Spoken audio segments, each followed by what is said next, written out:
are the New York Knicks. I'm back in the New York groove. Well, it's the Knicks. New York. We are the New York Knicks. New York. For this new season we're about to enter, the Knicks taking no shorts, just like winter. New York, New York. New York be about the Knicks, huh? But the best thing about New York City is K-N-I-C-K-S. Everybody say go New York, go New York, go! Hello and welcome to episode 426 of the New York Knicks podcast, part of the Almighty Bowler Podcast Network and Dash Radio. I am Jay. With me is Mark. How you doing, Mark? Good. We were actually supposed to record last night. We had some technical difficulties, and which we always do. And I was like, Jay, hurry up! You got to get this right because we have to record before the Cavaliers get eliminated from the finals. And it looks like we're going to just make it. Just make it. So let's do the Knicks stuff first because this is a Knicks podcast, and then we'll get to all the other around the league stuff because that's there's a lot more around the league stuff going on than Knicks stuff. Okay, so you're going to pretend that there's Knicks stuff to talk about. Yes. Okay. Ntilikina is an inch taller. Discuss. Yes, that is the big Knicks news of the week. So Ntilikina has grown between the start of last season and the start, or now, an inch. So he's 6'6" or 6'7"? 6'6". 6'6". And that's a pretty good size for a point guard. No, he's a pretty good size for a point guard, and supposedly he said last season was a bit of a whirlwind, which it usually is for a rookie, and he's really working at his game, and he add some muscle, and he thinks he's going to be a lot better next year. I mentioned that on a Facebook group. What do you think about that? And someone mentioned, like everyone else is not trying to get better in the offseason also. But good point. Good point. Good counterpoint. Fair point. Good counterpoint. Yes, everyone else is trying to get better too. But I don't know. I'm excited. I mean, I think the first season, especially, it's a huge change. Obviously, he's getting a new coach again, so he's gonna have to be another big change for him. But I feel like he might be a player that the growth is faster than we expect. Yeah, because there's so much potential. He's so young. There's a chance he could make a quicker leap than other players. Yeah, I don't in my mind. What happens with him is he comes back this year. He's better, but not worlds better. But you're like, oh, okay, he's not bad. He's a little more aggressive. I still like his defense. He's shooting a little better. And then the season after, when we get KP back, you're like, oh, I'm excited for KP. And wait, who's our star point guard? Who's that guy who just made the giant leap in his third season? It'll be almost like getting two new players. Yeah, that's kind of what I don't know. I feel like Ntilikina. I've thought a lot about it. I think he's going to be. I want to get back on the. I need something to at least pretend to get excited about. But I do feel like he has a lot of potential. Maybe we gave up on him a little too fast, as just a fan base, because most guys don't come in the league and not stars right away. I still think I don't know if he'll be an all-star, but I feel like he'll be maybe borderline at some point. I think he's going to be a lot better than people expect. And other good news: Porzingis is shooting, which means he has both of his legs, and they're working, and he's making much quicker progress. I did not expect to see him on the court taking shots. That's pretty fast, actually, because he's realistically, he's coming back next March or April. Realistically, they were saying he could miss all of next season, and if he comes back, it'll be late in the season, and he's already shooting. Yeah, that's what Instagram tells me. Okay. Yeah. Any concern that he's going to come back? I know he had that trainer who said he's going to, or that doctor or whatever, said he's going to be like the RoboCop of basketball players. Like he's going to be new and improved and even better than before. Right. I always concerns me with these kind of things is that you come back too fast, get injured again, or just you try to push things when you shouldn't be pushing things. So it's take the normal time and come back and really excel when you come back. But I think he's got so many people around him looking after him that they wouldn't let him do anything that they thought would be damaging to his career. But isn't this we say with every athlete, and then there are a lot of athletes that come back too early and it does screw them up? I think this is a special case because this is like a Unicorn? yeah. Well, this is a franchise guy. This isn't like like if this happened to Baker, like we'd be like, oh, you want to come back early? Fine. Who cares?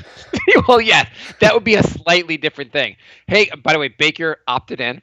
That was huge news. He had $4.5 million contract, and they're like, Baker, do you want a yes? Do you want a yes? What do I have to sign? I'll sign everything. I'll sign it in blood. He was just waiting in the office. He's camped out like he's gonna get the new iPhone. He's been there for 6 weeks, just waiting for that question. When can I sign? When can I sign? Upon signing this, we never need to see you again. Got it. Let me sign. I mean, it's not a good contract, but it's only $4 million, so it's probably not even top 5 terrible contract on the roster right now. Well, what it comes down to is if you're going to complain about this, bigger picture, the Knicks are going to probably suck next year. That $4.5 million was not going to be used any better for next season. Don't say the S word. What? Suck. That gets us 1-star reviews. We got a new 1-star review. Do you want to mention it, Jay? Is that what you want to read? I don't want to read it. I just. Well, now that you brought it up, we got a new 1-star review, and Jay was not happy, so read it. Well, I don't have it up. Well, way to be prepared. Maybe that's why we're getting 1-star reviews, because you're not prepared, Jay. Well, that was also a critique. Well, we're not. In summary, you say suck too much, even though the Knicks sucked. I guess we're not supposed to be realistic on the podcast. I think we're a podcast for certain people and not for others. If you're someone that says, I don't want reality, I want someone telling me how the Knicks are going to be amazing, and they're just amazing, and like their wins and losses don't reflect how amazing they are.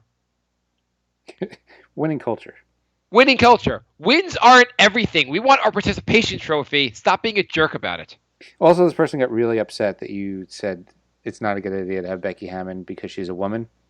First of all, are you not going to read it? You're just going to like paraphrase it? I don't have it up, so I'm paraphrasing. Okay, fine.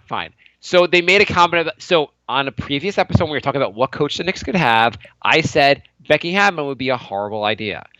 Not that I have anything. So just want to say I voted for Hillary Clinton. I'm fine having a woman president. I'm fine with women. I married a woman. I have a daughter. I just think that the Knicks are a goddamn circus always. And if you're going to hire the first female coach, that would be a circus on a normal team. She'll come here. The minute the Knicks lose 2 games in a row, the media will go insane just about the Knicks sucking. And then on top of it being like, she's a woman, and they'll be like, are the Knicks losing games just because they're having their Me Too moment and trying to hurt her? Like it'll just be an insane circus, basically. The team's already a disaster most seasons without adding in like first female coach. All right, so that's your take on it. That's my take on it. It's an opinion. If you don't want to agree with my opinion, then please give me a 1-star review. That's what you're supposed to do. You're like, I disagree with what Stephen A. Smith said. I'm going to write a nasty letter saying I don't like the show because I disagree with an opinion. Yeah, that's what normal people do. Yes, yeah. That was the. I think your issue was if you disagree with your opinion, you don't have to like the show. You don't have to listen to the show. But it's weird to just give a 1-star review because you disagree with an opinion. And it's not like my opinion's out of left field. Whatever. It's not like I'm like, my opinion is we need to get more alt-right coaches in the NBA. Like, it's not something like insane. Well, I mean, my main issue was that if you say we get facts wrong or you're looking for a show with analysis and we don't provide that or something like a general critique of the show, I would be more accepting of a negative review. But if you're just saying it's... Okay, we're getting too much in this whole, like, who cares? Like, it's been really slow for the Knicks. This is like the biggest news is us getting negative review. My point is, if the Knicks hired the Becky Hammon as an assistant coach, I'd be totally fine. I just feel like no one else has hired a female head coach. Not even in college basketball. There's no male team that has a female coach. As far as I know, I've done the research. The Knicks should not be on the forefront of things that we're already a mess. We don't need to make anything worse. Right. Let's just try to get a normal coach who will not normal in the. I'm always going to sound like a jerk on this. I just feel like it would be a disaster in New York. I feel like most things would be a disaster in New York. I feel like, let's just say you hired, I don't know, one of the all-time great coaches that has just tons of rings, won a bunch of titles in the '90s, and people consider him like a god in basketball. I bet that would go wrong for the Knicks too. Okay, one more Knicks news. One more Knicks. Okay, yeah. Royal Ivy has joined David Fizdale's coaching staff. Is that a porn star or a basketball player? He was a Thunder assistant coach. Doesn't it sound like though it would be a porn star name? I guess it could be. What do you mean could be? Like if he you'd be like, oh, Royal Ivy's in this. Damn, I'm gonna break out the cream. So, that he's got a pretty good track record. He probably just wanted to get away from Melo. Maybe it's a sign that Melo's coming back. We have an in with a coach that knows Melo now. The Knicks are also working. I mean, a lot of things happening in the Knicks world. They're working out a bunch of their potential draftees. They're working out Trae Young. They had to work out. They're working out both Bridges. I don't know. We talking about Keith Smart. No. What would tell us more, Jay? Assistant coach. Okay, you had a lot to tell us. I feel like the assistant coach thing. I, like most people that follow the NBA and the NBA, know very little about the assistant coaches, how helpful they are. Or it doesn't really matter. Like, it's the guy on top, basically. I hope the assistant coaches are good, but do you really know much about like any of these? How vital these assistant coaches are? I mean, sure they are vital, but like, what are they doing, or how big? Like, if your coach isn't good, I don't care how good his staff is. Right. Well, Smart was with Fizdale in Miami and in Memphis, so yeah, they have camaraderie. I mean, should we take it the wrong way that Nick Van Exel did not want to come with Fizdale? No, I mean, it would be a little weird if like the entire staff like traveled together from. Why? It's consistency. Maybe like all of them think he's the greatest coach ever, and they all travel with him. Maybe that would be better. Maybe, but that's not what's happening. So. It's also that if you're even discussing this, you're discussing too much about the assistant coaches. Unless the conversation is we gotta get rid of Rambis, or like he's gone. I'm sure the assistant coaches are good. Mm-hmm. Hopefully we have to trust in Fizdale, and it's now in Fizdale we trust. Hopefully he's picking the right coaches. Hopefully he's assembling. Hopefully he likes his team, and it'll work well with the Knicks. Yeah. I mean the thing also is next year. We can't even get caught up with wins and losses, as I joked about it before. But like next year, the Knicks are going to be bad. No one expects them to be good, and we're going to have to see improvement in the players and like something. You're going to have to see some kind of thing to build on, even though the team's going to be bad. Like we're not going to win a lot of games. Yeah, no, we're not going to be going off next season when the Knicks start off like 2-10. We're going to be looking for development. We're going to be looking for improvement. We're going to be looking for the team just looking at making the right moves. It's not like actual plays. Yeah, it's yeah.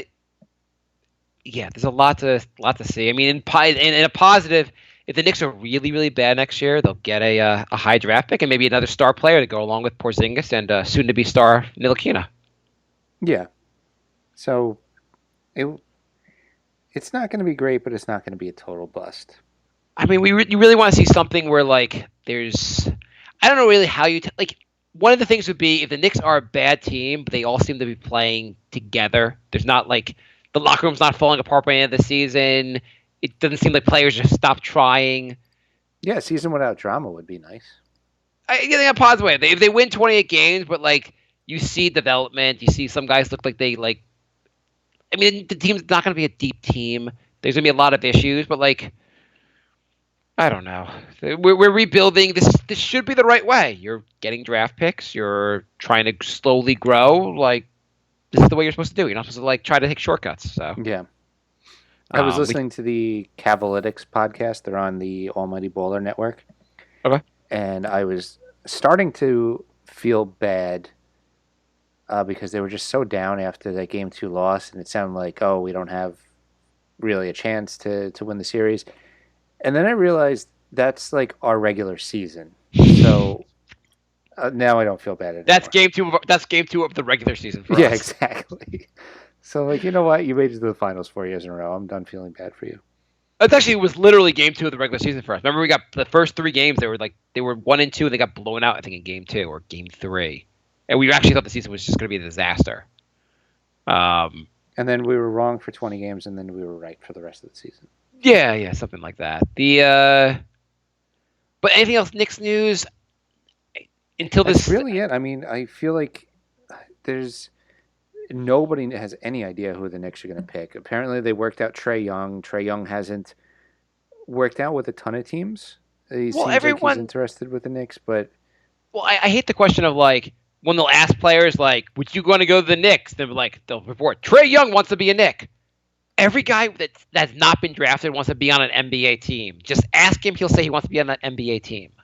right. It's not a story. It's not. It's not free agency. It's a draft. Who cares where they want to go? It just matters where what team actually takes them. And everyone basically, if you're doing your homework, unless you really don't like a player, you work them out so you can like decide really who should we take. And they said Trae Young. I think they said that the Knicks said he looked a little bigger bigger than they expected after watching him on video. I don't know what else they said, but I feel like everything they say also is you have to take it with a grain of salt because the Knicks could talk up Trae Young just so the team before them will take him. Yeah, that's true. Also, you never know who to believe. Yeah, you always want other teams to take. You want to screw with other teams so your player falls. Speaking of falling, there's rumors that Porter might fall a lot. Well, he's a Republican and he likes Donald Trump. He should fall. I have no idea if he actually is. I saw on Twitter someone mentioned that he likes Donald Trump, so he's going to fall in the draft, which would be an absurd reason to fall in the draft. Twitter's an interesting place, isn't it? No, it's Twitter should the people that run Twitter should look in the feeds, see what crap is there, and just be hang their head low, shut the company down, and call it a day. And just it's issue disgusting. a formal apology. A formal apology. If this is where mankind's going, we'll kill ourselves. It's fine. It's just Twitter. I go on there, but like it's just the stuff you read on there sometimes just drives you insane. It's a very angry place.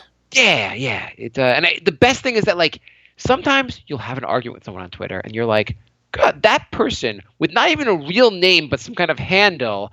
I just spent 20 minutes arguing with someone I'll never see again, who of course not going to back down because it's Twitter. Who the hell backs down on Twitter? And why do I give a crap if I convince that guy that LeBron is better than Jordan or Jordan is better than LeBron? Stop arguing about that on Twitter. Yeah. And just generally stop arguing about that. Who cares? Who cares if Jordan's better than LeBron or LeBron's better than Jordan? If you know what? If you argue that you really think that Jordan is better than LeBron, you want people to know that. You know who doesn't give a crap? Michael Jordan does not care about you having that opinion. He's not your son. He's not related to you. He doesn't give a crap that you're a big supporter of his. And the same thing, LeBron. They don't care about you. Stop trying to like talk them up like they're your children. Okay, let's move on to NBA stuff. That's the more interesting stuff. Okay, we got some voicemails. Okay, let's do the voicemails. All right. Hey, Mark and Jay, it's Stefan, a.k.a. Sugarloaf Legend. Driving to work on Monday, just listened to your guys' awesome Sunday podcast about the draft, who you think we guys should pick. Just wanted to make some comments. I don't know, hopefully you bring it up on the next show. That voicemail with the last caller, totally agree. No reason for Cantor to stick around. Hopefully if he opts in, we trade him. The one player I really would love to see come back, whether he opts in or we have to re-sign him, is Kyle O'Quinn. I think he's really earned his minutes. On top of that, wanted to pose a couple ideas for the draft. I do agree we absolutely need a wing. I like what Perry has been saying about, trying to go after just the best player available. I don't think he'll be there at 9, but I'm actually really high on Wendell Carter Jr. I think he would be a great addition. I think he could space the floor well. He's pretty mobile, the way he can get to the basket. I think he would be wonderful next to KP. I almost kind of feel like he's a bit of a sleeper.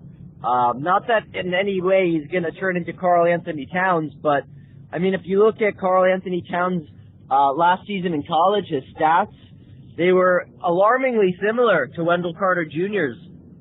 So anyway, I'm actually more in favor of him than some of the other wings available, simply because I think he would be a great addition. Lastly, this is kind of a stretch. I know it's me being an overly optimistic Knicks fan. What do you guys think the chances are, depending on who's getting drafted, maybe first, second, third? Think there's any chance the Knicks could trade their 9th pick and or maybe, let's say, a Trey Burke and another throw-in, maybe to move down to get Luka Doncic? That's who I want. I would mortgage my entire Knicks. All right. Thank you for the call, Stephen. Jay, you want to let people know that the calls can only be 2 minutes? Yes. So we have 2 voicemails this week. Both of them cut off. So yes, there for some reason the voicemail cuts everybody off after 2 minutes. So What's the phone number? 631-676-1181. So if you leave a voicemail, please keep it under 2 minutes, or you'll just get cut off. Yeah, we don't really know what to do about that. Or call back and finish your voicemail. I'd rather you just leave it under 2 minutes, though. So anyway, points of that. Cantor, yes, we're all hoping Cantor opts out. So here's the question. Here's the magic, like the magic spell, the voodoo you have to accomplish here. The voodoo is you have to convince one guy who's getting way overpaid for next season to say, I don't want that money, and convince another guy who's getting underpaid to say, I'll take less. Yeah. And not that he's underpaid, not that Cantor's definitely being overpaid. I don't want to forget how much he's worth, but not that O'Quinn would get that much more money, but in theory he could get like $7 or $8 million somewhere else, I would think, per season. That's decent. I mean, with today's salary cap, $7 or $8 million for a guy who can get some rebounds, and he can even spread the floor a little. Sometimes he could hit threes. There's not a lot of cap space going around the league this summer. Very few teams actually have cap space. There's a chance that like O'Quinn will look around and go like, the market really has soured for players, and there's a chance they won't get much more anywhere else. And maybe he thinks with Porzingis out for a while that he'll have a decent amount of playing time. Yeah, maybe he likes a coach. Maybe like that kind of thing. Like I could see him, the agent, going like, next summer, not this summer, but the summer after is going to be a bigger summer. A lot more teams will have salary cap the following summer. Opt in. You have a new coach. You might get more playing time. I mean, obviously, I feel like also if he saw Cantor opt out, he'd be more likely to go, I'm going to opt in. Yeah, absolutely. Because then you steal minutes from each other. Yeah, then maybe you could start Cantor, like in theory, but I guess you don't know with a new coach. You don't know who's the starter anymore. Because in theory, a new coach is going to say like, both have to prove it to me, and like, oh, Cantor, you're no longer the starter. You have to prove you're the starter to me. I don't think Cantor should be starting anyway, but the more likely scenario I think is that Cantor opts in and O'Quinn opts out. That is the most likely scenario, yes. Yeah, I mean, I do agree. Also, I think like if Cantor is, I don't want to spend money to re-sign O'Quinn, but I'd be very happy if he opts in for one more season. Cantor, I really don't want here anymore, but it's also a matter of like we still have too many centers. And the question also is, does Noah with a new coach get a chance? I think yes. I think he might. I mean, we're stuck with his salary. You might as well try. Oh my God! You've come around to my viewpoint. I have. What happened, Jay? Like you've been arguing against me the whole year. You're like, no. I mean, just because we're paying him the next 3 years, we shouldn't have him on the court and find out if he can contribute at all. Well, that was. Well, now we're short of Porzingis, and so there's like an actual need for a big man. So I don't know. You're paying him here. He's here anyway. Just like it'd be like saying like Baker sucks. I don't want to try it. Like you're paying him. He's here. Like just see if he can contribute. You're here. Like I don't want to take minutes away from guys that deserve the minutes more than them. But if Noah's here, like whatever. It's not like we have a center that's going to be an all-star and he's going to take minutes from them. That's my thing. Right. But, if Noah was taking minutes away from Porzingis, you'd say, well, that's insane. Porzingis is just better. If he's taking minutes away from Enes Kanter, who gives a crap? Like, why not? Let's see. Cancer should prove he can play some defense, and he'll get Noah's minutes. I mean, best case scenario, he has a good season, and then he's tradable at the end of the season. Yeah, maybe he's going to be Defensive Player of the Year again. You never know. Other part of that voicemail was Wendell Carter Jr. I looked at a Tankathon, which, I mean, there are a lot of places that have mock drafts, but Tankathon has a mock draft. And they have Wendell Carter going 8th to Cavaliers. Of course. No, I'm just saying, like, if he's going 8th in a mock draft, maybe he falls to 9. Who knows? Yeah, I mean... If Porter goes 7, maybe he falls to the Knicks. I would be very happy for the Knicks to take Porter. In 27 minutes, he averaged 9 rebounds. That's really good for a small forward. Yeah, but also you can take college. College stats are also like you could only get so much out of college stats.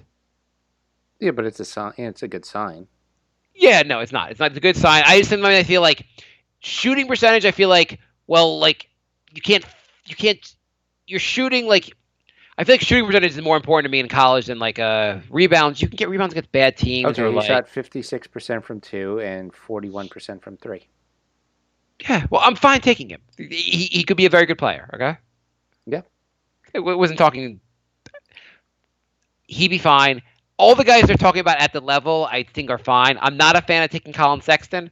I don't want another point guard. I'm sure Sexton's good. I'm not a fan of taking Trae Young. But everyone else they're talking about in this space, I'd be happy with. And I'm going to have to trust the Knicks to have their scouts and figure out who the right guy is. I mean, Mikal Bridges, to my mind, sounds like he could be a very good fit because we need a 3, just like our caller said. But any other guys can make sense also. I mean, Porter's a small forward too. He'd be great. All right, let's go to our next voicemail.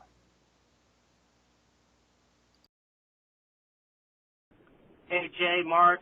This is Frank from California, just calling just to respond to something you were talking about with the Celtics and what they should do. I agree. They should probably take advantage of getting rid of Kyrie or keeping him if they can. I think, as much as I know everybody hates LeBron James, he's still one of the best players, or the best player in the NBA right now, at least for now until he starts getting older. I think they should be screw it and go after him. Why not? They got one of the best coaches in the NBA. They got a good young core. They play the right way, pass the ball and all that stuff. Do what the Warriors did. Go after the best guy available in the market and then just shadow the league. Why not? If I was a Celtics fan, I would understand them not going after him. I would like the team that I have, but I also would understand if they do go after him and just really put a stranglehold on the Eastern Conference, because you don't know what the Sixers are gonna do. You don't know what the Rockets are gonna do in the off season. So why not be the aggressor? That's how I see it. As far as the Knicks, they're doing the right thing, going after Fizdale. I appreciate them doing that and not going after someone who isn't progressive and smart.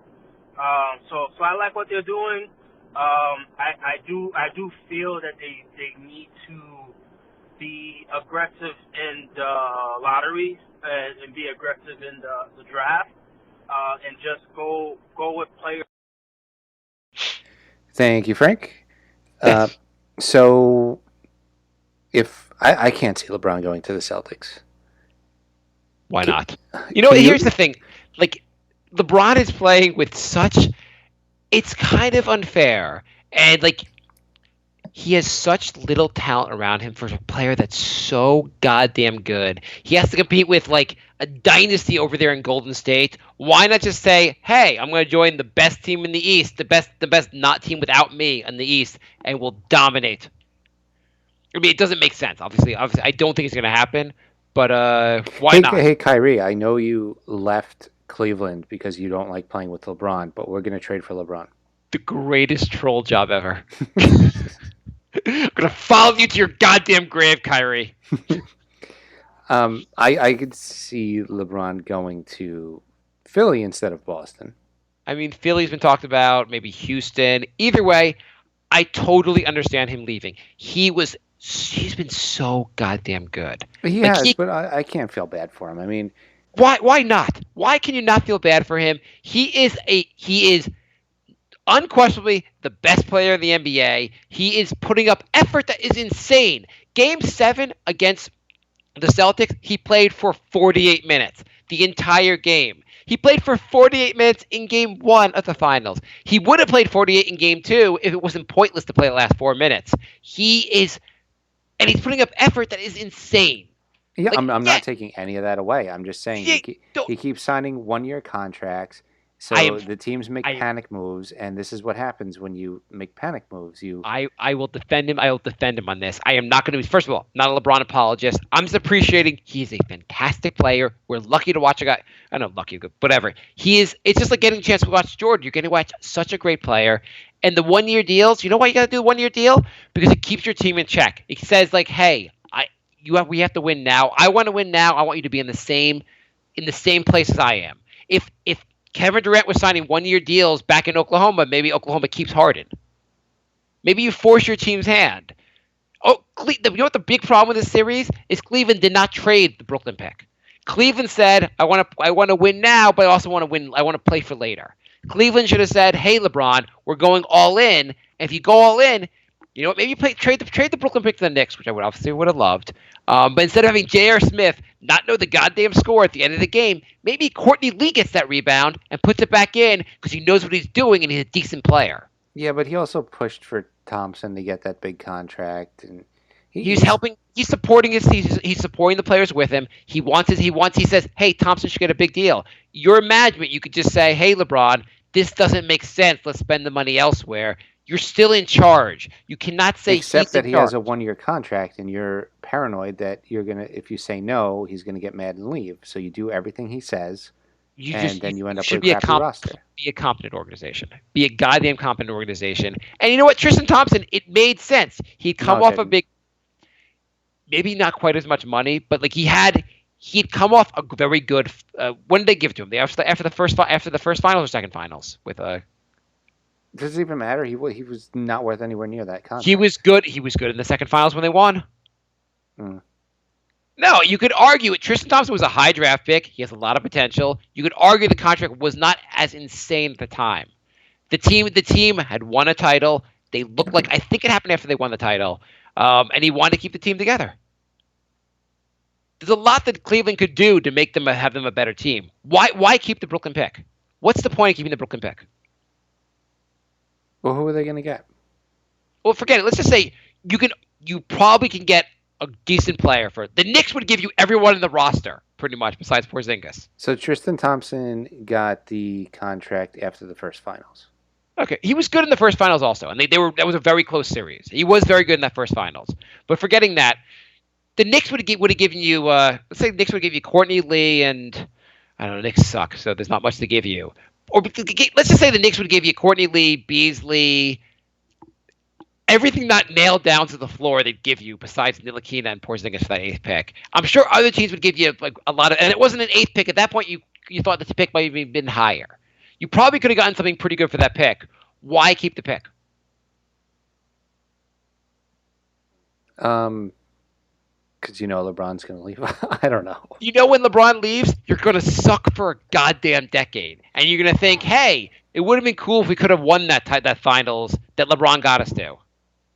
You're going to suck so bad. You probably don't even want that guy in the roster because you just need the tank after he leaves. You're going to be so bad. I'm a Knicks fan. We don't win. We never go anywhere. Like it's really hard to be good in the NBA. You have a red carpet to the finals, and maybe if you try a little harder, you could actually win the goddamn finals. And look at this series. If LeBron had another player on this team, maybe he could win the finals. Game one, they should have won. The series should be 1-1 right now. We haven't really talked about this yet. So, all right. Best thing to happen in the NBA history? Well, at the end of the day, it doesn't matter if Cleveland loses by 1 point each game or by 30 each game. If they get swept, it's going to look like a sweep. Or just even if they lose. If you get wait, hang on. I just want to slow you down there. If they get swept, it's going to look like a sweep? Well, I'm saying it doesn't matter how they get swept. It's going to look like it's going to be a sweep. Like there's close sweeps and there's like complete mismatched blowouts. Everyone. First of all, everyone's going to remember that J.R. Smith did not know the score. That is going to be one of the great classic plays in NBA. It is. No, everyone remembers Chris Webber called the timeout in the finals, in the NCAA finals. Everyone's this. I don't know if based on how big of a game this was and how big of a moment it was. I don't know if there's been a dumber play in NBA history. The funny thing is, I watched the replay again. He had the ball under the net. He could have just went back up for a layup. I mean, and George Hill could have Am I getting his name right?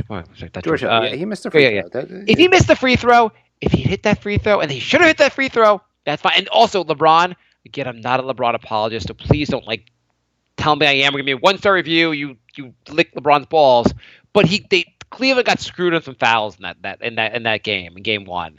There were a couple plays. I think LeBron he stripped the ball, completely clean strip, and they just called the foul because they like to call that. And then there was another play where another guy in Cleveland had a strip, was the call. Then LeBron got blatantly fouled on another play, didn't get called. And I'm sure there are other plays that weren't called either.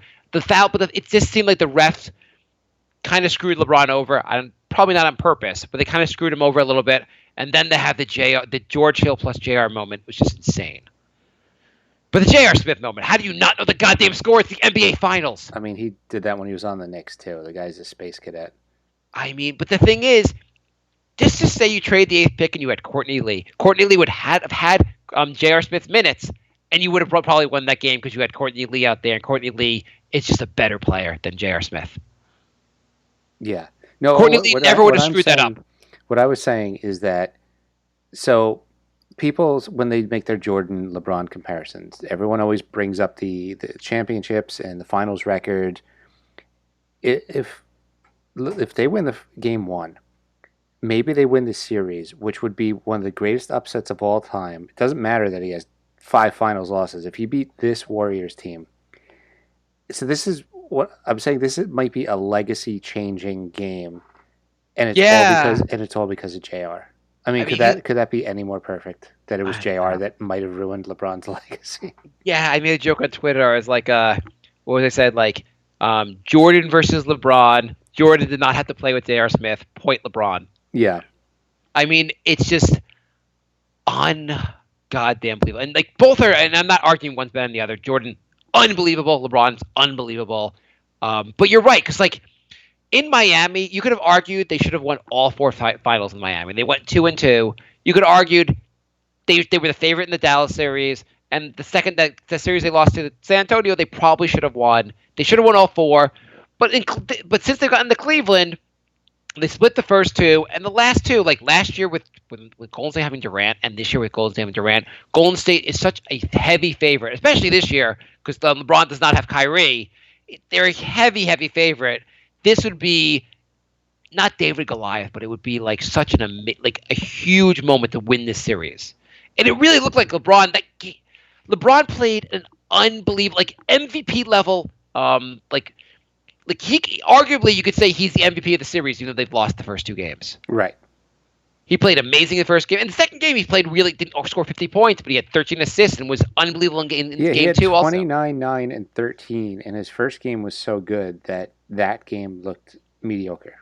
And you watch him, obviously he can score, and he's hitting threes.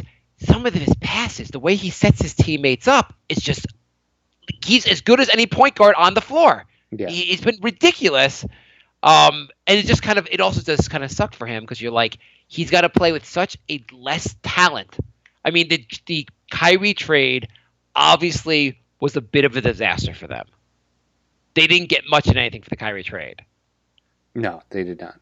I mean, it'd be nice if he had Kyrie for this series, because then it'd be a much more even series. I'm actually surprised at how bad Jordan Clarkson is, because I kind of wanted Jordan Clarkson on the Knicks for a while. Are you surprised about how bad everyone has been?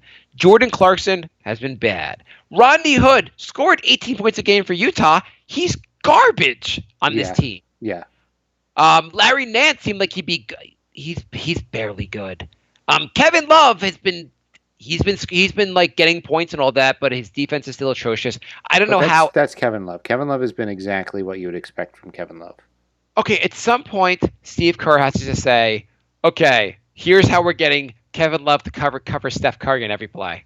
Like, like just laugh about how like I can't believe we keep drawing it up and they keep getting Curry to be covered by. How often have you seen Kevin Love covering Steph Curry and being like, why is this happening? Yeah, it's like almost every play.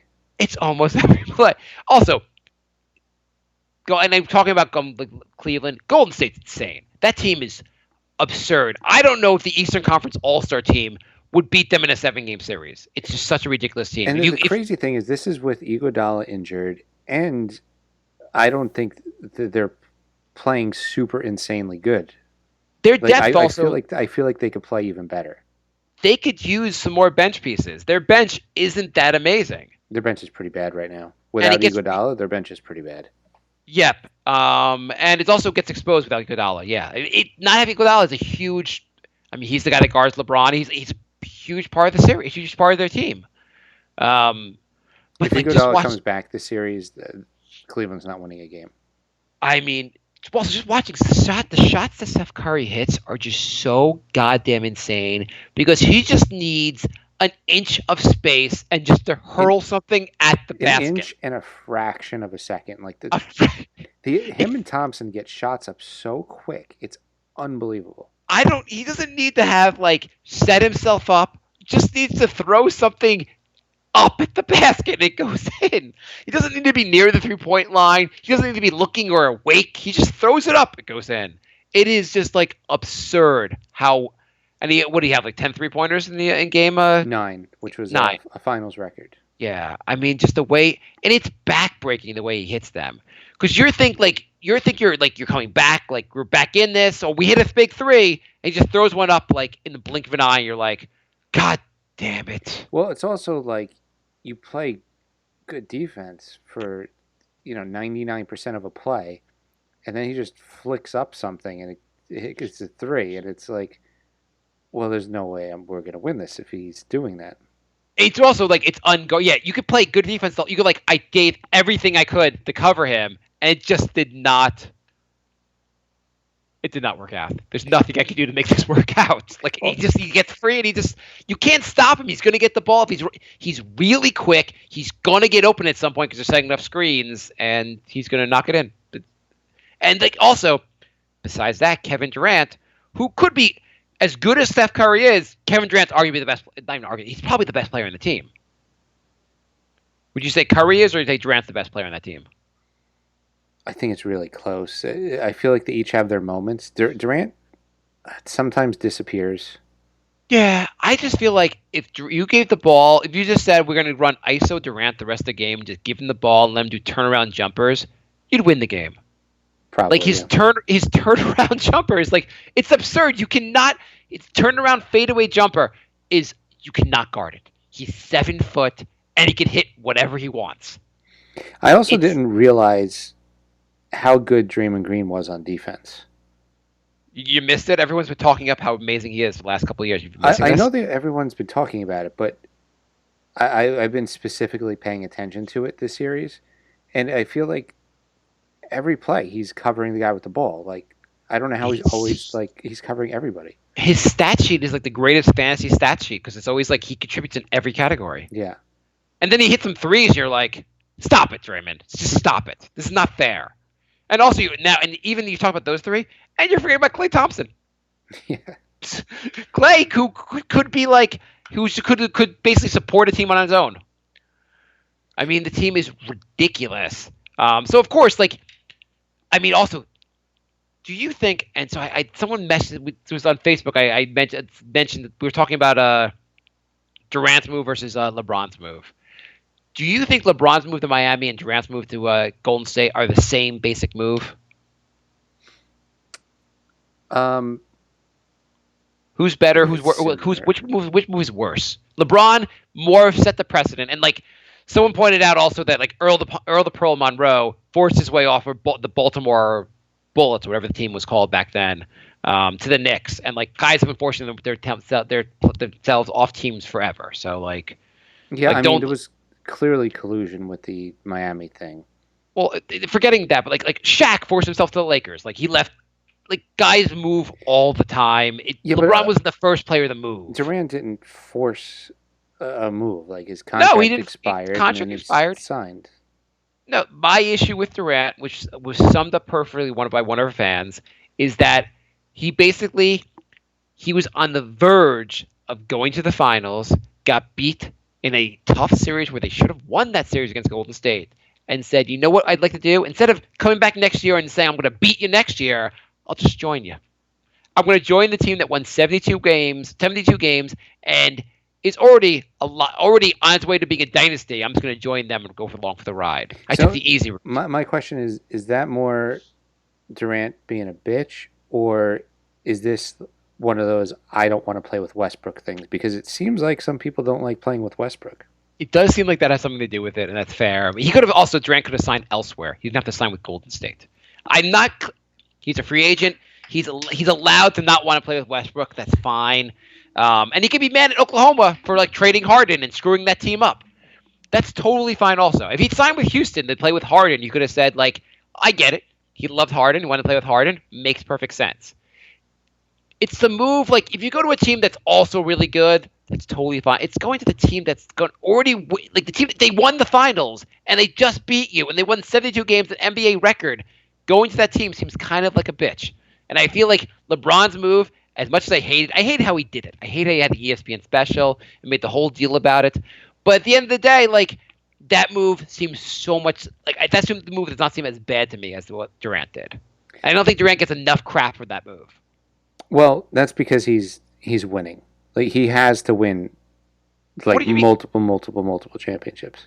Miami, LeBron went to Miami. He was immediately like, I mean, also again, he did it in the worst PR way, and that's probably why the people wanted to hate him. But he became a villain right away. People hated him. No one seems to really give a crap about Durant, and Durant obviously is a much more likable person, also as far as his persona that we see. It was the TV special. The TV special, like and not two, not three. That whole yeah, the whole whatever circus was going on after that. I mean, how different is the teams? I mean, Golden State obviously built this team through the draft. It's great, and they added Durant. Really, Miami, one of their pieces, like you're talking about three players. Dwayne Wade was through the draft. The only real difference here is that was Chris Bosh. And if anything, LeBron got on the train earlier in the sense of like they weren't already an amazing team. They joined together when they weren't an amazing team. They said, we're going to make it an amazing team. Versus Durant was like, hey, if you guys are going to win 72 games anyway, can I come along for the ride? It was total coincidence that there was 14 roster spots open. Yes. Yeah, whatever.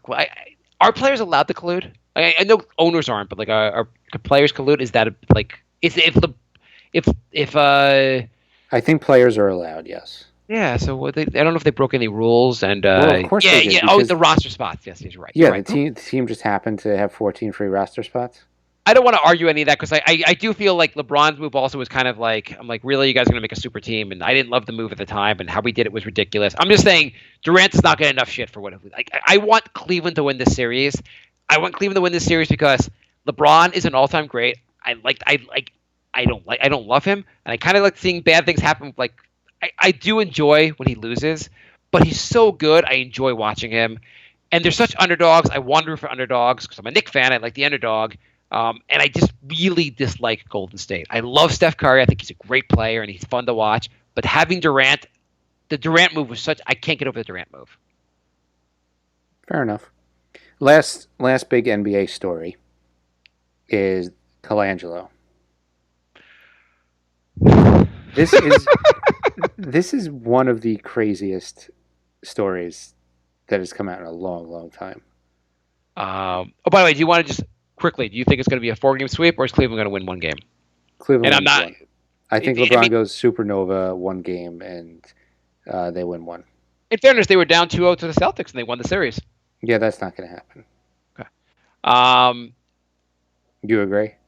Yeah, I think Cleveland's going to win one game. LeBron is just... I feel like he'll get enough... Like, maybe Game 3, George Hill plays well, a couple other guys play well, and they win the game. J.R. Smith is figuring out the score.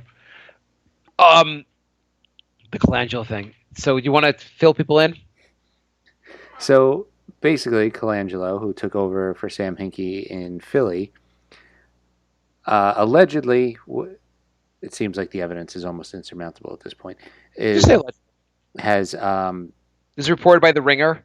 yes, reported by The Ringer, made multiple accounts on Twitter and was tweeting inside information or tweeting bad things about players or Trolling defending, guys, harassing guys. Yeah. it was throwing trade scenarios out there, I guess, to gauge reaction. Or, Throwing guys under the bus. basically everything you're not supposed to do. They talking about like the Okafor was injured and screwed up a trade for us, and He was asking media people to interview Okafor about failing a physical, which nobody else knew about. The whole story's so now people are starting to think it might have been his wife with those accounts. Why do they think it's his wife? I haven't heard this angle. Why? I didn't get the details on exactly why they think it was. I think they analyzed like how she types and how he types, and they said there's a good chance it might be her. That'd be weird. Which I mean, is also weird, but he had to have known about it if she was doing it. Apparently someone who was just into like analytics and a big sports fan, not analytics, like into data or some kind of data scientist, whatever it was, this individual started noticing this, ran some things, and figured it out, and then kind of gave all this to the reporter at the Ringer. Right. And I a wanna lot get of it, that insider information one of these days. it's amazing that he just like, it wasn't like, it was just out there. He figured it out, basically, which is crazy. Mhm. And basically he Well, just saw... that's another conspiracy theory. If you want to think, how could he have figured that out? Maybe he's somebody. Maybe it's like, what if it's Sam Hinkie who's bitter about losing his job? Hinkie's into analytics. He's a smart guy. That'd be great if Sam Hinkie did it, actually. That That'd would be be amazing. Trust the process, bitch.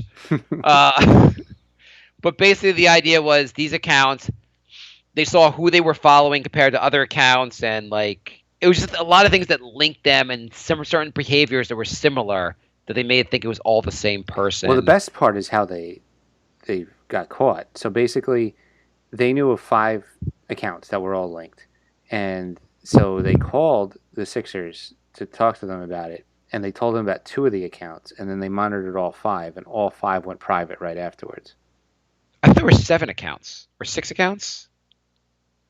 Or whatever. Yeah, There whatever was it is, they only revealed 2 of them, and they all went dark right afterwards. Yeah, the Sixers also like admitted to one of them. Once they admitted one of them, they didn't do that when they were linked to all the others. I mean, they would have to be. I mean, they admitted to one of them, and then the other 4 or 5, 6 of them, whatever, went private. So, well, I guess they basically didn't know. Like you weren't sure. Like you knew all these 6 accounts were the same person. They thought, but they didn't know like it had to be Colangelo. And once the Sixers said that account was Colangelo, they were like, well, all the other 5 have to be also. Yeah. Whatever the numbers is exactly. That's wonderful. That's what's wrong. Twitter should have heard that story and go, okay, the Trump stuff wasn't enough for us, but this is. We're shutting down now. I mean, he's a maniac if this is him. How did he still have the job? I can't believe they haven't fired him yet. I think they want to make sure it's him, but he'll be fired. If he is around by the time we do next episode, I'll be shocked. Are you saying we're not doing next episode for a while? I mean, it'll be like a week and a half.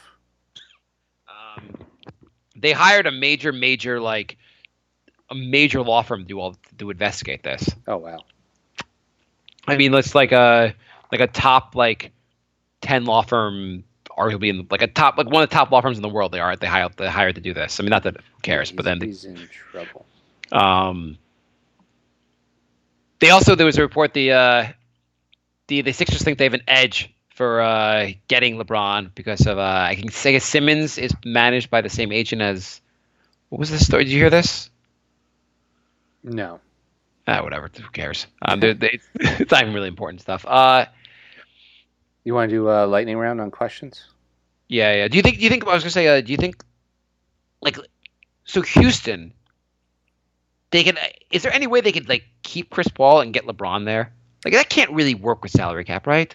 I think it could, but I think they would have to lose a lot of other guys. I think they would have to lose like Tucker and Gordon and maybe even Ariza. Like It'd be they'd worth be it. very thin. It'd be worth it if you can get those guys together. I just feel like I don't know. The Knicks can never afford to ever go over. The Knicks can never figure out how to play with the salary cap. And like some teams spend $30 billion over the salary cap. The Knicks never have any extra money. Yeah, they're always capped out. Because they keep signing stupid long-term contracts. I know, but Cleveland did also, and Cleveland gets to keep spending money. The Knicks don't. Yeah, I don't know. It's I hate the salary cap. I hate Yeah. it. But Game 2 was also it was just like it was. I hope it's a competitive series going forward. Okay, let's do lightning round. Let's do it. Emails. nyknickspodcast@gmail.com. We don't have any emails. We're nyknickspodcast on Twitter and Instagram and Patreon.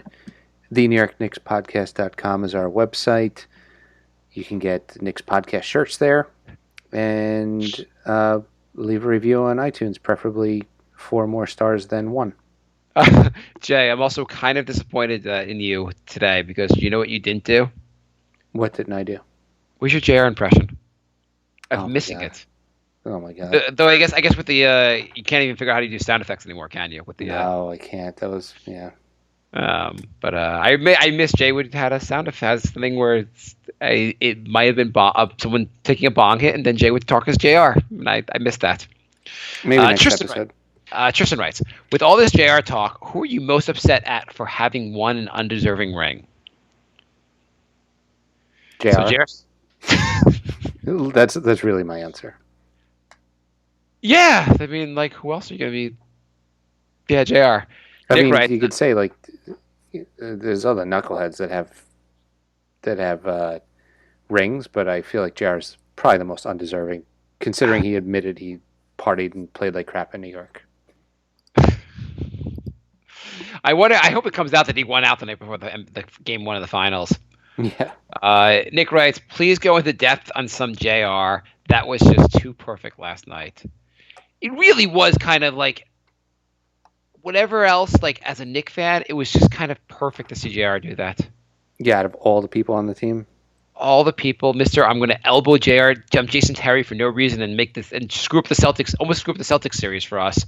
Like, it is great that JR is like, that Cleveland, that teaches you not to take ex-Knicks, especially JR from us. They've really been burned by pretty much every ex-Knick they took. Yeah. Mozgov, Fry I forgot Fry was even around. What? Shumpert. Yeah, don't take ex-Knicks. If you want to win the title, don't take ex-Knicks. I mean, other teams can do it. Trevor Reeves has been awesome for over a decade now. Oh, it's been really good. I wish the Knicks had a player like that. I wish they could draft someone like that. Jeffrey writes, Ntilikina's grown an inch to 6'6". It's even possible he's not done growing. With his wingspan, do you think Fizdale tries him out at the 3? And given his length, defense, and nice shooting stroke, what makes him different than Mikal Bridges? I don't think they try him at the 3. I could see them moving him to the 2 and playing Hardaway at the 3. Well, they did that last year, and wasn't part of the problem was that Hardaway wasn't very good at covering threes. Hardaway's not very good at anything. No, but like it's not that he's a world beater on defense, but like it makes it even worse. You take a guy that's not that good defensively and play him out of position, it makes it even worse. I don't know if Hardaway's going to be that much better at covering 2s. But forgetting that, so first off, in theory, Mikal Bridges it might be a better shooter than Ntilikina. Ntilikina's form looks good, but he hasn't been that good of a shooter in the NBA yet. Right. Ntilikina, we do know at least I think he's a heck of a passer. You think he's a good passer? Yeah, definitely. So then that way, like, you might want a guy like him more in a guard position, especially different skill sets. Yeah, different skill set. You know what? It's ideal though in the NBA today. If you guys, like, you have a bunch of guys that can all switch. If Ntilikina can switch to cover the small forward, and if the small forward can switch to cover the point guard, you play more positionless, and you probably have a better defense. Yeah. Grant writes, the Golden State Warriors fans gave J.R. Smith a standing ovation before Game 2 of the Finals. Has J.R. ever gotten a standing ovation while he was a Knick? You know they were calling him, chanting for him as MVP, right? Oh, that was the best. I think they rattled him. Yeah, the second he touched the ball in Game 2, the whole crowd chanted MVP. It was the best. He's also, could he be any worse? How do they even have him out there? He was like 2 for 9 in Game 2. He's been terrible. He's been terrible the whole playoffs. He's been terrible all season. I think he averaged like 7 points a game this season. He's, what is he, 32, 33. He's really dropped off. Isn't it crazy that like him and LeBron are the same age and he looks like he's 2 minutes from retirement? Yeah, well, I mean, like, but anyone compared to LeBron, it's like ridiculous. But J.R. Smith also, like, he was good for the Knicks, and he was kind of good for the Knicks for a little while, but that was a long time ago also at this point. Feels like even longer than it actually was. Yeah, it does. That's true. Bill writes, since the Knicks are stuck with Noah for a couple of more years, should we pull a net and try to make some crappy contracts from other teams along with maybe their picks? Just have a whole roster of crappy contracts? Well, the theory is that, like, if you could turn Noah, 2 years of Noah, the problem is you have to take a longer contract usually to make that work. Like, no one's going to go... I'm all for, like, 1 to 2 years for a pick. Anything longer than 2 years, I don't want to do. Well, I guess maybe the argument is not this season, but next year, when you have 1 year left for Noah, if you can get something valuable for him and take back 2 years for someone else, maybe you do it. That's the argument. I mean, teams are desperate for cap space, but I like the getting assets idea, but I also would hope that we're getting better into like when. Yeah. Bill writes, what else can the Knicks do to improve our set or set ourselves up to be best as we can when Noah's contract is finally off the books? Stop signing stupid contracts. Well, I think a good thing about this is that we can't sign any stupid contracts this off. Like, isn't it better that we can't sign any stupid contracts this off season because we're capped out? So we have to just try to develop the players we have. I guess that's the bright side of it. Yeah, I mean, or else we're going to go in for some dumbass contract like another Timmy, and we'll be stuck for another 4 years on that. Versus this year, we're like, now we're going to go in the next season and go, well, got to try to develop Ntilikina, got to try to develop whoever we draft this year, got to try to develop Burke, maybe Dotson. Like, we need a foundation. You got to need a foundation before we can build our house. Yeah. Gilliam writes, so Doncic may be doing a Kobe. I think Knicks should do everything possible to get him if he starts to fall just a little. Memphis has the number 4 pick, and with Gasol and Conley, they will probably want to make the playoffs next season. So, do you think? I know they have Gasol and Conley, but weren't Memphis like tanking most of the season? Yeah, but Conley was out like pretty much the whole season. Parsons was out. Well, I'm just saying they at some point they started tanking and they were horrible. Yeah. Why would they trade this draft pick? Well, like, you feel like they think the draft pick is valuable enough that you might want to keep that, even if they're trying to compete with Gasol and Conley next year. I mean, I guess it depends. Yeah, I can't really see Gasol and Conley saying don't draft this guy. I just also see like with how valuable picks are becoming, at least in people's minds, and NBA wisdom, like chances of like them trading this pick seem really like. Well, here's the thing: if they want to win next year, what are they going to win? What are they going to have a better chance of winning with? Getting a guy like Doncic, who even though he's a rookie, might make an immediate impact, or like the garbage the Knicks can offer. What would they add to their roster to win next season? Outside of replacing this pick with LeBron, they're not going anywhere. I know Gasol and Conley are in there. Think of it from a Knicks perspective alone. I'm just saying, look at like, there's no way Memphis is going to say we're going to go all in next season with this roster. We're still competing with so many teams that are better than us in the West. It doesn't make any sense to trade. Like, if you're in Memphis, Gasol's kind of getting over the hill. Conley probably is not as good as the guy the guy that didn't deserve the contract you gave him in the first place. You're not going all in on next season. I'm just saying, you really think Memphis is going to go all in on next season? Probably not, no. I wouldn't be surprised if they traded Gasol. Yeah, that would actually be more like that'd be less surprising to me. The trade number 4 pick so they can get someone else to like make their big 3 to compete just seems unlikely. Anyway, so we try to get a deal to get to 4 if Doncic is there. Memphis has Parsons, who has 2 more years left at 24 and 25 million. Holy crap! Is Parsons is getting $50 million for the next 2 years? I know he got one of the worst contracts ever. Can we just was the summer of 2016 when all these contracts were made? I think so. Yeah.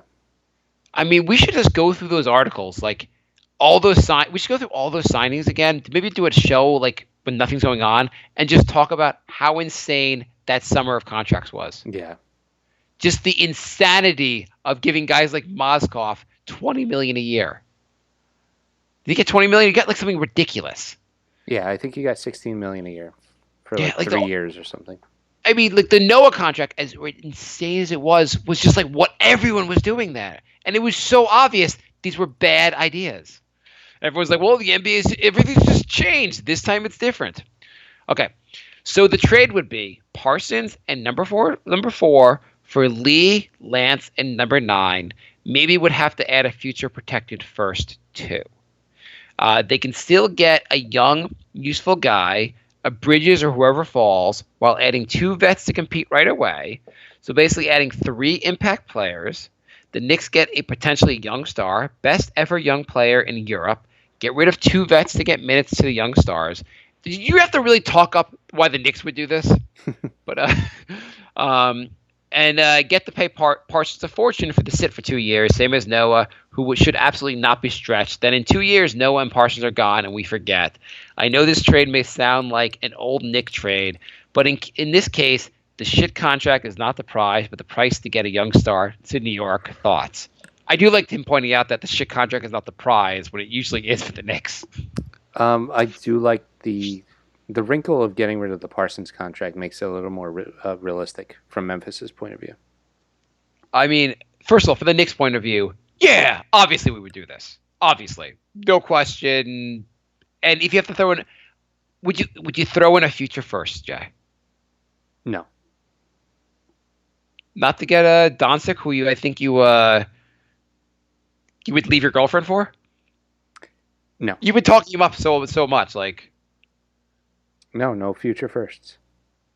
Oh my God, you really are this rigid with it. Like you Yes. get a chance to get a guy that could be franchise altering. Mm-hmm.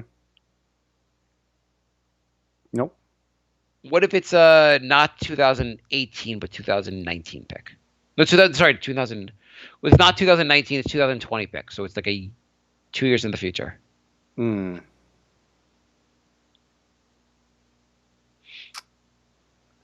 And Doncic's available at 4.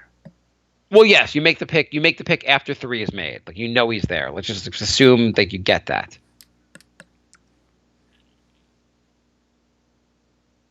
I'm surprised you wouldn't do the 2019 pick. I would say I probably would do the 2019 pick to do it because it's going to be a good pick, though. You're essentially giving up 2 good picks and taking on a bad contract. Well, but he's right, though. You're not going to compete anyway for the next 2 years with the contract, so who cares? They'll be off the books in 2 years. And you're getting – if you believe Doncic is going to be you believe pairing him with KP could make us it's – you have Joel Embiid, and this is your opportunity to get Ben Simmons. You take it. Right.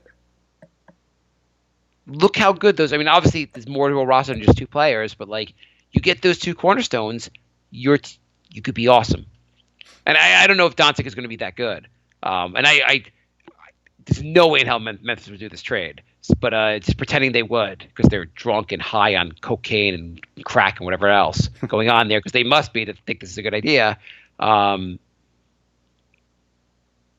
Mozgov contract was 4 years, $64 million. Okay, so you said $16 million. Yeah, it was 4 years though. Okay. Maybe we should do an episode later on in the year where we go through these contracts. But so you really wouldn't give up? You wouldn't give up a first for this? I mean, you're giving up a first and you're taking the Parsons contract. But yeah, the Parson contract is just filler. You got to do something else also. This is moving up, major move up in the draft. I mean, it's 5 spots. Yeah, but you believe in Doncic as being. You've said before you think Doncic is. If the Knicks drafted number 1, who would you take? Doncic. Okay, so it's not really just moving up 5 spots. You're moving up to the number 1 draft pick for yourself. This is the guy you think is the best, and I'm not going to argue whether he is or not. But you feel you got KP right. You feel like he's the best player in the draft. He's the guy you want to roll with. All right, Nick you talked Phantom me gets into it. Yeah, Nick Phantom gets a lot more fun when you have, like, you need a guy to pair with KP. So I do this trade in a heartbeat. Memphis, they're not doing this trade. Like, there's no reason to do that. If you're Memphis, you're trying to trade Gasol and trying to develop your team around Doncic, probably. Yeah. Okay, Gilliam writes, between Tatum, Simmons, and Mitchell, who will win Rookie of the Year, and who should? Should players who have already had seasons on a team but not playing be eligible? Which of those 3 would you pick to start a franchise? So I think we've debated before. And then we debated before. Neither of us said Tatum, but we were between Simmons and Mitchell. I think I said Mitchell, you said Simmons, but we don't need to have the debate again. But arguably, it's pretty darn close, right? Yeah. You wouldn't say, like, if Simmons won, if Mitchell won, you wouldn't be like that was robbery. No, like, no. They're both like so close. Mm-hmm. Should a player who's already been on a team for a season but not played, should he be eligible? Yes. Yeah, if you haven't played, you haven't played. Which of the 3 would you pick to start a franchise? Which is the most interesting of the 3 questions. Tatum, who had a very good regular season, but looked in the playoffs to be like emerging as a potential star. I think I might go Tatum.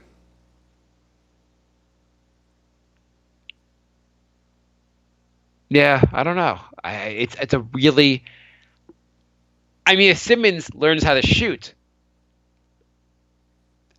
building on Simmons seems like a guy you kind of want to build around here. I don't know. I mean, yeah, if Simmons ever learns how to shoot, he's going to be the best of the 3. But right now, his shot is terrible, and it's a big. Shooters get better though, and I feel like he's been so good without being able to shoot. I don't know. He's also like a distributor. Yeah, no, he's really, really good. I'm just saying, if he doesn't learn how to shoot, teams are going to figure him out, and he's not going to look as effective. No, that's a fair point. And Mitchell has looked like the guy, like your go-to scorer. He's been great. Yeah. I am going to go with, of the 3, I was more impressed with what Mitchell did. I'd give him the Rookie of the Year, but I think I'd probably build around Simmons, but any of the 3 would be great. You're going to take Tatum, right? Yeah. Okay. Gilliam writes, and Tatum's great also. It's hard to argue with any of these. Gilliam writes, I think one conclusion so far from the playoffs is that as much as they say basketball has evolved, when many of those games are close and under 100 points and the teams are struggling to even make a simple play, they could all use an old-fashioned back-to-the-post player. I hope he's arguing now how we're going to trade Enes Kanter for the number 1 pick in the draft. The argument against this type of player was supposed to be that post players are inefficient, but we've seen. Didn't Boston have Greg Monroe, who's a post player and didn't do shit? Yeah. But as we've seen, efficiency has continued to drop in the playoffs. So my point is, they can still be efficient in those circumstances. Only problem is that there don't seem to be a lot of good post players who are good defensively the way teams defend nowadays. Oh, well, there goes the Cantor thing. As an example, think of Houston struggling to score, but change Capella for KP. Just imagine he was a little better defender in space. Just that options would have put them above the Warriors. Thoughts? I mean, for a team like the Warriors, you need to cover the perimeter. And a back-to-the-basket guy usually doesn't have the speed to get out to the perimeter and back. Well, do you think Houston would have won that series if they had Chris Paul for the end of the series? for 6 and 7. I mean, can you say that and then not say, well, what if Warriors had Iguodala? Yeah, I mean, obviously that could change. I mean, things they might have won if they had Chris Paul, but I think the Warriors definitely would have won if they had Iguodala. if Iguodala does not come back, but Chris Paul plays, I think Houston wins. But yeah, you're right. Yeah, that's a totally fair point. Also, so yes, I do agree with Gilliam's point that we should just give Houston KP to make them better and win the title.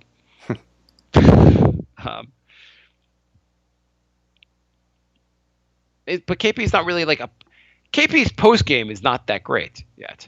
Right. He's not like Cantor's got a much better post game than KP. Yeah, definitely. Yeah, I mean, if KP had Cantor's post game, that'd be awesome. That would, that would be a big help, actually. I mean, that's what you kind of want from him to get. If he gets that level of post game that Cantor has, Yeah, with plus his height, shoot, forget it. plus he can go shoot threes, and plus play defense. Like, oh, that'd be amazing. Yeah. Gilliam writes, what did you think of Fizdale taking Frank Moutier and Dotson to a playoff game? We didn't mention that. Always thought they should do it. Let them feel the intensity and use the desire to be in such situation as motivation. Yeah, I mean, Fizdale seems to be trying to connect with the players immediately, which is awesome. Yeah. Declan writes, how many more championships is this Warriors team going to win before someone dethrones them, presuming they beat the Cavs? Well, the problem is they're going to have some contract situations coming up soon, and Livingston and Iguodala are both getting old, so they're going to have to rebuild that bench and figure out a way to keep everybody. And when do they have an issue with contracts? I mean, I obviously I know they pay a lot, but I think they have another. It's not tomorrow where they have to deal with this. It's very soon, I think. Let's see. They have one more year of Durant, one more year of Thompson. So, yeah, they're good for, like, next year. But then after that... Well, actually, they have one more year of Durant. They have one more year. Assuming Durant doesn't... Durant would be kind of player option. If he didn't take it and just left. Yeah. But assuming he stays... Yeah, they think they have one more year of Curry. Curry's contract gets kind of out of hand also, even though he's a great player. His contract is going to be $40 million soon. Yeah, then 43 and 45. 45. Holy crap. That's insane. So also, but they're apparently isn't Clay in talks for signing a long-term deal? He is, but also you got to think: is the owners going to want to pay like $100 million in taxes every year too? Because like. The cap next year is what, 101, 103? They're at 128, and that's only with 8 guys. I'm going to assume they are going to. I think basically you have Curry through 2022, basically. Durant probably stays for a couple. Like, he came here, he's probably going to stay. Clay's probably going to stay, and Draymond's probably going to stay. And yes, Iguodala's getting older. Livingston's getting older. You'll have to rebuild the bench, but you can. I mean, look what David West did. David West, who also was done, but he was like, "Hey, I kind of just want to win a title. I'll take less money and come here." I think a lot of players do that. Right. I think you could really rebuild the bench based on the fact that like your chance to play with an all-time great team. So it's going to be all minimums, though. Yeah, it's going to be all minimums or mid-room exception or some dumb thing they have. Because is that 128 is without re-signing Looney, McCaw, Cook. Bell. Oh no, they have Bell for one more year, but then they're gonna have to pay Bell too. Okay, so how many more years? I think they're favored to win next year. Yeah, they're favored to win next year. In fairness, also they've almost lost to Houston. A couple of years ago, before Durant came there, they almost lost to OKC. Well, I guess that doesn't count because now they have Durant. But they are beatable. Like there is if LeBron joins Houston. Maybe Houston beats them next year. I think they win this year and next year, and then it starts to fall apart. Yeah. I mean, I could see that, but I think this team probably has another 2 after this. I mean, in theory, they could win another like 4 in a row if they re-signed everybody and rebuilt the bench. But I mean, Bulls won 6 in 8 years and probably should have won it. If Jordan hadn't like randomly like left for baseball, yeah, it could have been they 8 probably in a row. they could have been 8 in a row. So then this Golden State team is insane. And LeBron, you're saying all this, but like LeBron's been to 8 straight finals. It's Right. absurd. So Golden State could go to 8 straight finals Yeah, I mean, also. Durant, Thompson, and Green are all under 30, and Yeah. Curry just turned 30. So you got to figure they all have at least 4 or 5 more really good years. Yeah, they're Especially going since to they're not burning themselves out like LeBron is, because they're playing. They barely play fourth quarters. They blow people out so much. Yeah. Okay. Yeah. By the way, your lightning round's awesome. It's going real fast. How many more Daryl we got? writes, we're almost done. Okay. Mark, at 11-1, you made, which was understandable if naive, the comparison between the Mets' impending successful season and the Knicks' misery of failure. I'm not saying we're blaming you, but, well, the subsequent implosion. By the way, those that are not following the Mets, they were 11-1, and now they're, I think, 4 games under 500. Holy They're crap. a catastrophe. They have gone from 11-1. Arguably, I think since that 11-1 record, they are the worst team in baseball. Okay, I'm not saying I'm blaming you, but well, the subsequent implosion and misery has been stark. Do you think you can undo it? Secondly, is there any chance the Knicks can trust the process, use the flawed system, and put a line through this season already, reduce the pressure on everyone, play to learn and develop? I kind of hate it, but these last few years surely prove it's the only way, don't you think? I like everything you said, Daryl, and yes, I am a curse. Holy crap. The Mets have been horrible. I thought it was going to be a good Mets season. Now I've gotten to the point with the best season that I'm just looking forward to the Knicks season. It might as well be November because it's been awful for the Knicks. I mean, for the Mets. Did I tell you my theory on the Mets? No. Maybe I said it the theory when we were 11-1. I was 7 years old in 1986 when the Mets won the World Series, and I fell in love with the team. Of course, they have not won since, and it's been not been the best love affair. But my son is about to turn 7, and he's getting into following sports. And I was like, wow. At 11-1, I was like, the Mets are going to win the World Series. My son's going to be 7 years old. History is going to repeat itself, and it's going to be awesome. Anyway, realities hit me. Realities hit me with some haymakers. Paul writes, another penny for the Knicks. Would this be a ridiculous, or is picking ninth just a crapshoot anyway? Someone wrote, this is an article from Daily Knicks. The Knicks to host Anthony Simmons for pre-draft workout. He's one of the most polarizing prospects in the 2018 draft. Do you know anything about him? I don't. So the basic story with him, named after Anthony Hardaway. So you know nothing about him either.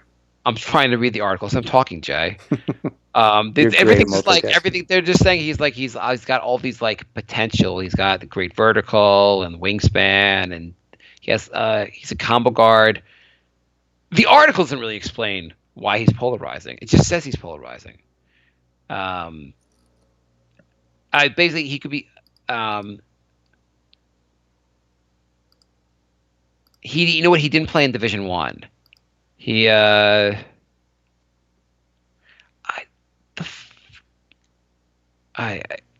couldn't they just explain the story with this guy? Whatever. By the way, those that give us 1-star rating because we don't know anything, you're correct. Okay, lightning round. We got a couple of messages that we just never read, and I want to make sure I read these because I don't. It was like direct messages. It was like 2 messages. Bill wrote to us, guys, how long before Fizz, this is a while ago, but how long before Fizz goes on I am a 2-time champion rant in the locker room when the players find out there's more bark to you than substance? Coach Bud was available, shaking my head. I've been reading a couple of articles where he's been touting his championships as an assistant in a super team with LeBron. It's still winning, still experience. Yeah. It is kind of though, like, guys, I'm a champion. You were an assistant on a team that Yeah. LeBron put together and coached himself. Yeah. And then Noel wrote, actually, there's it was bashing Isola, but Isola wrote a comment. This was from May 24th. The Knicks brought back 6 players from last year's team and call it rebuilding. Fine. The Celtics brought back 4 players. That's contending while we're building. There is such a thing. Great. He's the best. He's really the best. Why does he like what is like his like point of this tweet? I'm just gonna be an asshole to all the fans and then like the direct message them when they call me out on it. Pretty much. I don't get it. Like it's like, yeah, the Knicks haven't been good. No one's missing that point. The Celtics have been really good. No one's missing that point. Yeah. The Celtics made it they ripped the Nets off and got a ton of like draft picks for their aging veterans. Why can't the Knicks do that? LeBron went to eight straight finals. Why can't the Knicks figure this shit out? Shaking my head. Okay, whatever. That's our show. All right. Thanks for listening, everybody. We will be back probably 2 weeks. Not much going on in Knicks world. Yeah. We'll do some draft coverage coming up. And that's it. So thanks for listening.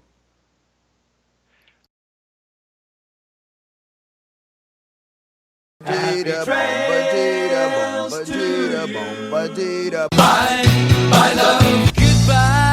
everybody.